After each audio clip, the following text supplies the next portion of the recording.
Hello guys, may ikukwento ako sa inyo. Ako lang ba? Yung parang kapag hindi ko matatawag na But guys, kasi meron akong napapaniginipang lalaki. Yeah. Iisa lang talaga siya. Like, lalaki siya. Hindi ko alam kung sino siya. But literally, tuwing nakikita ko siya o napapaniginipan ko siya, as in hindi ako makagalaw. Oo, hindi ako makagalaw. Hindi ko kinukuha niya yung hangin ko sa loob o yung hininga ko, oxygen, ganun. And nakalutang ako. Yun, natatakot ako dun. Kasi guys, hindi ko siya masasabing nag-dream lang ako ng mga multo-multo. Kasi guys, hindi sirado yung mata ko. Hindi ako tulog. And kung magpapakita man siya tuwing 12 or 3 a.m. Kasi guys, minsan 3 a.m. magising. And ginagawa ko, natutulog na lang ako balik. Pero yun nga guys, hindi literal na tulog. Kasi nagaganon pa ako. Gising pa talaga.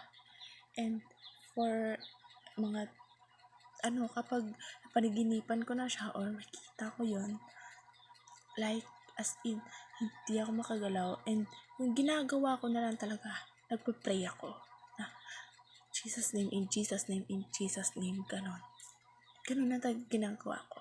Tapos ilang minutes, mga 3 minutes siguro, ganon, yun, nawawala din naman agad siya. Pero guys, diba nakakatakot? Natatakot ulit matulog.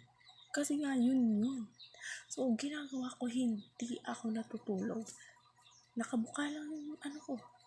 Then, hindi ko na lang namamalayan na nakatulog na pala ako. Then, next nun, pagka umaga, akala ko okay na eh. Okay na. Pero pagkagising ko ng umaga, guys, lagi akong nahihilo. Ko lang kung sa cellphone ba to? Hindi eh. Kasi, tuwing nagpapakita lang yung lalaki na yun lang ako nahihilo and hindi ako makatayo sa sa kama ko. Ganun. Natataranta ako tuwing ganun.